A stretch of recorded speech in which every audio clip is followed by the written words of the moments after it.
Hi everyone, and welcome to another YouTube episode with yours truly, TJ Stark. So we're gonna look into the meta build of Noel, but it's gonna be a little slight of changes, what I have understand and what some people have comment on my YouTube. So we're gonna go through the real meta build. Alright everyone, welcome back into the beloved Megabonk. So as I said, there is a Noel build that is up here on the top that is very different from the one that I posted on my YouTube. So we're gonna go through that a little bit and why it looks like that. I also want to talk about some changes of the tome rather than what other people are running with.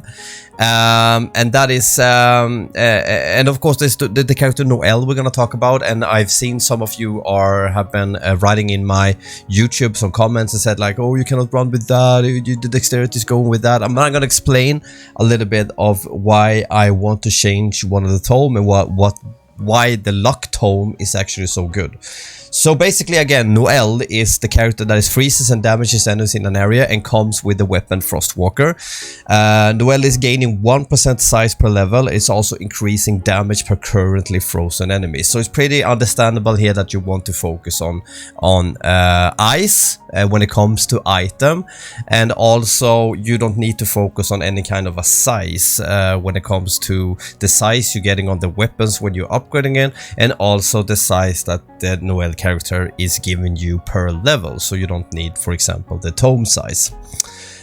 When it comes to the weapons that you're running with now is fully AoE. So it's the Flamewalker, it's the Aura, it's the Frostwalker that comes with the character. So these three are running really good because she is gaining 1% size of every level, and these are AoE builds, so it's gonna be really good in the end run of the levels when you challenging a long run for as many kills as possible and staying alive as long as possible.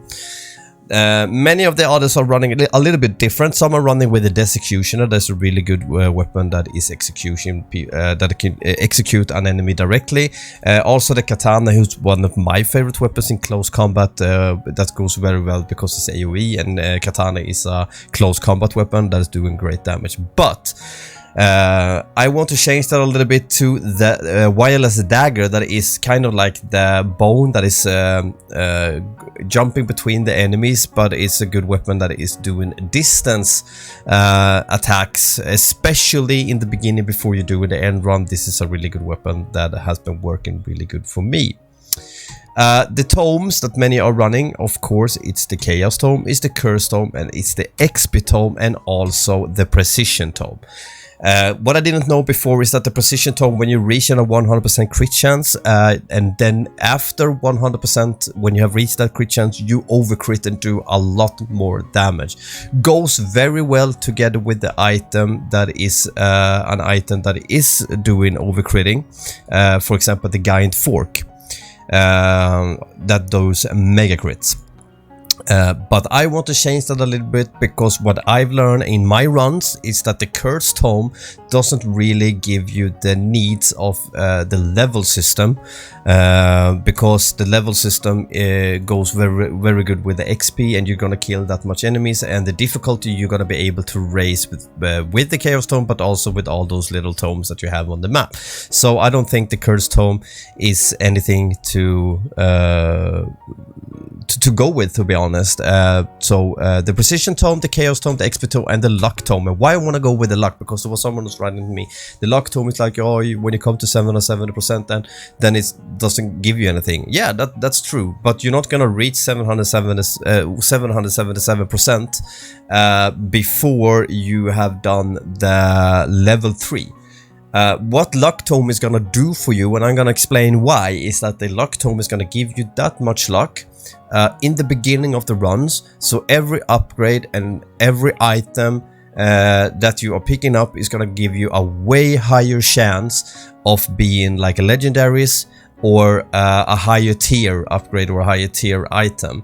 The Luck Tome is gonna help you get that earlier in the game. That's gonna help you a lot to reach higher damage and better items before the end run, because when the end run comes, when you kill the last boss, there's not gonna be that much chests. The chests you want to focus on are on level 2 and level 3, when you get more gold and you have the possibility to have the keys to run and open chest for free. So luck is gonna help you giving way higher tier earlier in the game, than rather taking that away and focus it on the end, because you have higher chances of getting better items when opening the chests in level 2 and level 3 of the maps. The items that you're running with, of course, the credit cards, the same. It's always going to be good because you're going to open as much boxes as you can. All the damage items that you can run with also works fine. The one you can skip though when it comes to damage is like all those airborne damage thing. You're not going to be spending that much time in the air. So rather focus on the staying on the ground and those damage thing. Kevin, of course, just remember, if you're picking Kevin early, you're gonna have a hard time. You really want to pick up and go for the lifesteal. So lifestealing shrines is really good to go at, and Chaos Tome can also help you with that, giving you extra lifesteal, because Kevin is gonna damage you a lot. And what goes well with Kevin is, of course, the toxic barrel, and this one you can also stack. Many of the blue items here in the beginning you want to banish, but maybe you want to banish them later in the game, like for the shrine thing. The shrine thing helps you. Also this one, they helps you good in level 1 and level 2, but after that you can ban them. You don't need them. The golden shield, I don't really think you need that as well. It goes well with Kevin because it gives you gold all the time, but it's not gonna give you that significantly a lot of gold than example you get from the pots on the map, or what you get from enemies. So you don't need to go with that. Ice crystal, extremely important. So also the ice cube, also important because you're running with Noel, so you go in more damage when you are when you are freezing enemies. The bloody cleaver, I have played a couple of times without it, and it really don't help that much. You can take that away. It does a lot to the bosses, but other than that, it's no point of having it. It's better to focus on the other items, and hopefully you can put more than one of them into your stacking them a lot. Soul Harvester is also good. Soul Harvester is not a item that you want to focus on. If you get it in the early game, it's extremely good because it does a lot of damage. It helps you a lot with crowd control. It helps you a lot of killing early stage bosses when your damage is not that up high. You can stack it up to 2. Other than that, I don't think it's a point. It just feels like you only need 1. After that, you can ban it. So this one you want early, and this one you want early. So if you're getting a merchant with a yellow hat, you can and they have them, buy one of those 2 or both of them if you can, because they are really good to have. Magnet is also really good. I thought I explained in another YouTube video that the magnet was not that like to be focusing on, because you're gonna get the levels either way.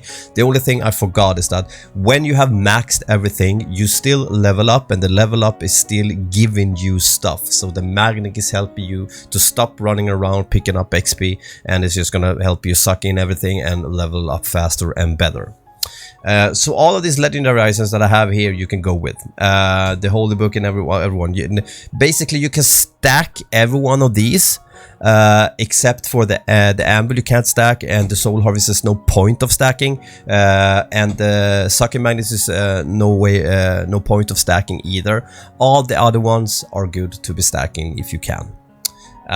So yeah. I'm gonna be running with this build until something else is changing, and I'm gonna do it live on my live stream, so hopefully I get like a huge record. So I'm gonna put that up on YouTube. Either way, thank you for watching this video. If there's something you want to see or me want to talk about, I'm happily doing it. So thank you so much, and don't forget to subscribe.